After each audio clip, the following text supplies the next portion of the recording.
What to do when the unexpected happens in your business. Now, in the past week, something very unexpected and kind of blindsiding happened to me in my business. And I'm going to share that with you along with some really practical tips to make sure that you safeguard yourself and your business from hacking and from going offline for any reason. Now, you may be thinking, Lara, what are you talking about? Something unexpected happening in your business. Isn't that what we're living through at the moment?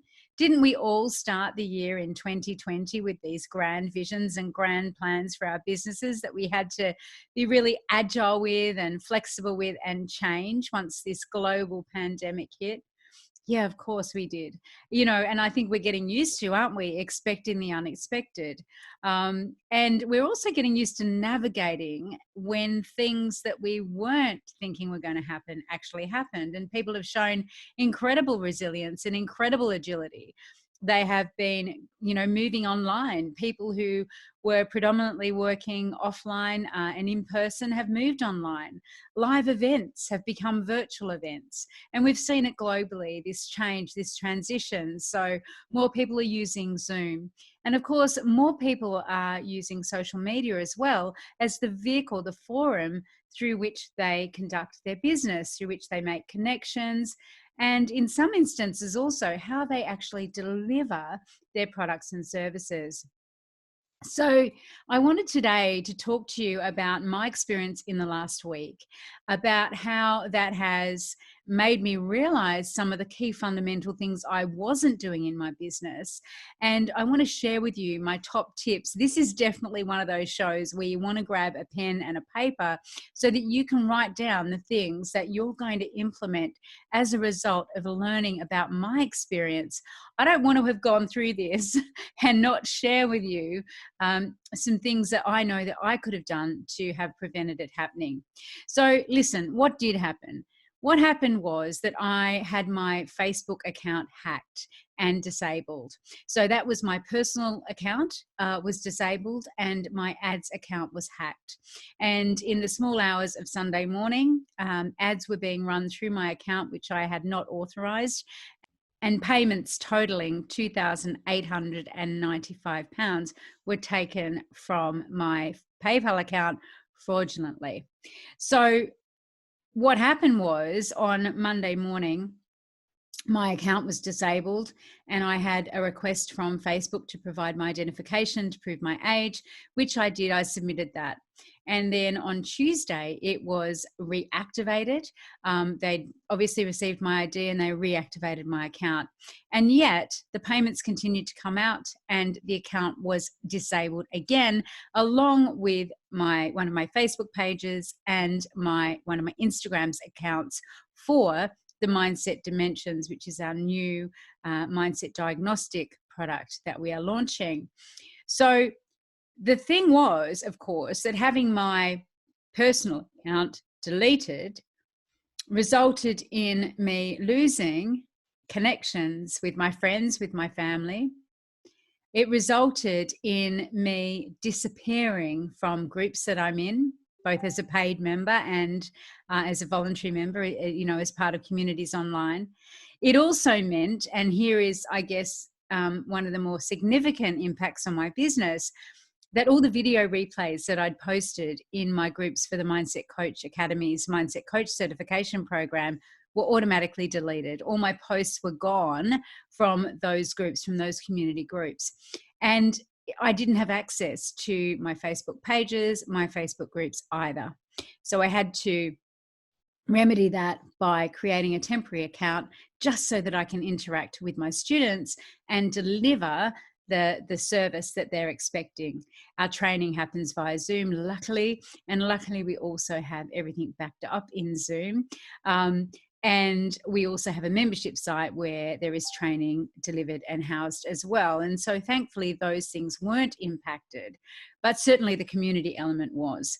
And also that element of, my mum in Australia not knowing where I am, what's happened to me. We use Facebook to communicate. We do regular FaceTimes on Facebook Messenger. Regular, I mean, every day. So you can imagine she was unsure about what had happened.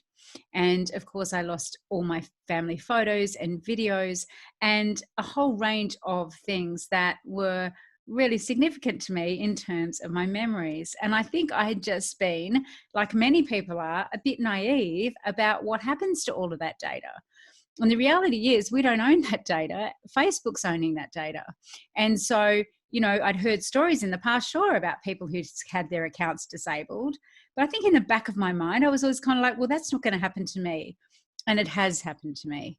And so I want to share this story with you so that you can really take action now in your business to protect yourself from potential disablement of your account and losing all of that collateral, losing all of those connections. I've been on Facebook 17 years now, and that's a lot of connections. And the more I think about it every day, I'm realizing the things that I now no longer have access to. And I really don't want that to happen to you. So let's get started. What are my things that I recommend that you do straight after you've heard this or watched this to secure your account and secure your ability to use platforms in social media, and of course to secure your business, because it does have a big impact on your ability to communicate and connect and network. So number one is, please think about where you're putting your eggs. Are they all in the one basket? So we all have platforms that we gravitate towards, and we all know we have platforms where our clients tend to hang out on, or our prospective clients tend to congregate. And you'll likely have one or two programs that you're on most often than others. I was on Facebook and obviously and Instagram, which are of course linked. And so not only did my Facebook account go down and my ad account, but also my Instagram account as well, linked to Mindset Dimensions. And so I'm also active on LinkedIn, although that had dropped away at the start of the last lockdown because I was homeschooling and everything. And that was one of the things, engaging on LinkedIn was one of the things that kind of fell a little bit by the wayside. And as for Twitter, haven't really been active on Twitter for a very long time. So in essence, you know, what had happened was, in focusing on a couple of platforms and not on the others, I am in a position now where I'm re-engaging and reconnecting on Twitter and on LinkedIn, so that I do have that level of connection and networking, which, you know, I crave for one thing. I like to be part of a community of people, but also, which is important in terms of growing and scaling my business. So think about your social media. Where are you at the moment? How many platforms are you showing up on? And what is your contingency plan? What is your plan B in the event that that information, those connections, that data is taken away really quickly in an instant from you, just as mine was? So have a think about that. Now, again, with each of those platforms, make sure that if you've got a page or you've got a group, add some trusted admins into those who have the right to be admins in those groups, so that they can add you back in as an admin in the event that you are able to create a temporary account, or you're able to get back in there. Make sure you've got some way of accessing those accounts. Enable your two-factor authentication as well. Make sure that you're using a phone number or another email address so that you can always get into your account, and it just is giving it that extra layer of protection. I would also make sure that you are downloading your content from your personal page as well as from your business pages from Facebook on a regular basis. Just make it a little date, maybe once a month, once a quarter, in line with your 90-day planning. Just click that download data button. Until this happened to me, I didn't know that was an option, but you can actually download your file from Facebook. Highly recommend that you do that so that you have got that information to hand and all is not lost. Second thing I want to mention is the strength of passwords. So I don't know, I was always a bit of a lazy password creator. Mainly because I don't have the best memory sometimes for those kinds of things. My dad says I've got a memory of an elephant for everything else that happens in life, but passwords certainly is not one of those things. So I've tended to be a bit lazy when it comes to creating passwords. Now, I also use LastPass, so I do use LastPass to store and share passwords. And again, what I hadn't been doing was using the more complicated auto-generate password, where it automatically generates a more complex, more detailed, stronger password for you. And so that's something that I'm very much doing now. And I recommend that you do that too, that you create and make sure that you are changing your passwords on a regular basis. Create really super strong ones. Use something like LastPass to make that happen. Now, the next thing is email is king. So you need to make sure that in addition to your engagement that you're doing on social media, the way that you're connecting with people on the social media platforms and networks is backed up by a really robust email list. Now, if I didn't have an email community, like people who have signed up for my opt-ins, lead magnets, newsletter, etc., then I would literally have no way of contacting those people that are working with me or that have expressed interest of working with me in the past. So make sure, and this might be the opportunity where you think to yourself, do I need another opt-in? Do I need to produce something that is high quality, high value content that will help me grow and build my list? Do I need to have something by which I can attract people sufficiently that they're going to give me their email address and be a regular, someone who I can regularly communicate with via email? Now, I'm not talking about generating something that is, we've all downloaded it, haven't we? We've all had those things that we've downloaded in excited anticipation and been disappointed. What I'm suggesting to you is that you find something that you can create as an opt-in or a lead magnet that will lead people to really understand the nature of the work that you do, your expert status, that you're really sharing something of great value with them, and that you are building up that email list. We will be doing something on lead magnets opt-ins in future shows. But for now, have a think about that. Review the opt-ins that you've got. Maybe start to get them out a bit more often. Maybe start to embed them in your blog posts. Maybe start to share them a bit more as part of your overall social media strategy. Share the links to them and make sure that that is part of what you're doing every day or every week to really grow and build that email list. Now, the next thing is make sure that you have a contingency plan. So if it were to go today, and you can do this for each of the platforms, but if things were to disappear today, what would you do? Now, hopefully, having backed everything up and made sure that you have admins who you trust, it would not be so much of an issue for you.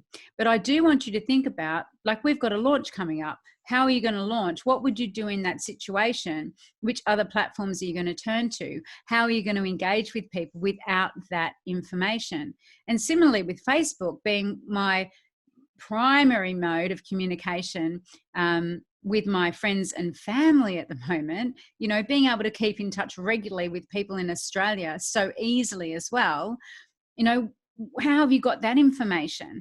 Like most of us, we used to have a phone book, didn't we, with everyone's phone number in. I mean, to be honest, I don't know the phone number, the address of 99% of my friends and family members because I don't need to, because we connect in that way. So make sure you are downloading regularly your files from Facebook, and make sure that you've got other ways of contacting those people other than just through Facebook, and maybe even let them know, kind of in true celebrity style, that if your account does get disabled, this is the name, this is the account that you're going to set up so that they can contact you, or better yet, set up another temporary account that you know that you're going to have access to straight away in the event that you do or could get, you have your account suspended, disabled, or deleted for any reason. The other thing I wanted to mention was that if you haven't already documented all your processes in your business, now's a really good time to do that as well. Now, this, of course, applies not just in the event that your identity is gone from Facebook, in this case, but also in the event that you're ill or something happens, a life event happens that takes you away from being able to be online as much as you have been. Make sure all your processes are documented and share them with someone else. Share them with, your VA, admins, social media manager, whoever you've got, share them with those people. And if you are a team of one, share it with a close friend, share it with your partner, so that they know what to do to help you in your business. Share it with your business bestie online so that they know how they can help you in the event that anything like that would happen. Now, the other thing that it really helps you to do, and that you can start doing anyway, and it's good practice as a business owner, is to really engage in expansive thinking. Like, how can I think creatively and more expansively beyond what this platform has enabled me to do? So for me, for example, I mean, aside from the shock and the thought, oh my gosh, what am I going to do? The next thing is, okay, so what does this enable me to do? Why is this happening for me? What is it letting me know and see and experience that I need to know and see and experience to get to the next level in my business, to grow my business? Because as I said, we've got a big launch coming up. So, it's interesting. And I've been thinking about it. It has really given me pause to reflect and to think, well, for the Academy, for the Mindset Coach certification, I'm very clear about my ideal clients, people who, and the people who are currently working with me, from brand new coaches, people who've never coached before, to 6- and 7-figure coaches. And they all get equal value from participating in the program, because they recognize that mindset is everything. And as a coach, they need tools to help their clients transform at the conscious and the unconscious level. It's also given me pause to think, where am I playing small, and where else could I be showing up and letting people know that there's this amazing toolkit available, there's this amazing comprehensive certification available, that perhaps I'm not doing so at the moment. And it's kind of like, well, yeah, absolutely. Being someone who was a global leader in the corporate environment, there is so many applications for what we do at the Mindset Coach Academy. And equally, of course, for Mindset Dimensions, which is our diagnostic tool. It's a suite of mindset metrics that help leaders and coaches and therapists get a deep insight into what makes their clients and teams tick, so that they can coach and lead really effectively, and to help affect individual and organizational change. And so it's made me really reflect and think, well, actually, this may be a great opportunity now to think about how to engage those markets that perhaps I've neglected for a while. Well, not perhaps, that I know I have neglected for a while, in terms of, nurturing those relationships, and also really enjoying, engaging with people who are still in the corporate world. I've got a lot of friends who are still working in the corporate world in a range of different sectors. And, I do miss that, I guess, the conversation and that sort of, almost that jousting and thinking about ideas and thinking in a different way than perhaps I do now as a business owner. And even though I think, from the work that I do, and I'm quite strategic and quite, I've got a pretty clear vision of where I want to take my business. I just know that actually thinking outside of my current environment and the current spheres in which I've been operating will really help that sense of expansiveness. And I'm not just talking about in terms of growing and scaling the business. I'm also talking in terms of me as a person and my own personal development and growth, having that level of challenge and, those great conversations that you have about, what's possible and theories and statistics and all those good things. So yeah, it's given me pause, and it's made me think, well, where do I want this business and mindset dimensions to go, and what are all the various applications? And so hopefully those tips have been useful for you, and that you will go out immediately and make sure your passwords are strong, share your processes, create admins if you've got pages or groups, add people in as admins that you trust. Really make sure that you are not putting all your eggs in one basket, that you are really aligned to the different platforms in terms of, being engaged, communicating, that you have a great way to encourage people onto your email list so that you can build those connections via email and not just on social media. So please do take some action. I'd love to hear the action that you've taken as a result of this. Please pop me a comment. And next week and in future weeks, we will be looking at our habits and behaviors as coaches. And we're going to touch back on this, and I will keep you updated as to what's happened with the Facebook account. And fingers crossed that it does all get restored. And in the meantime, you can follow me over on Instagram at Mindset Coach Academy. Bye for now.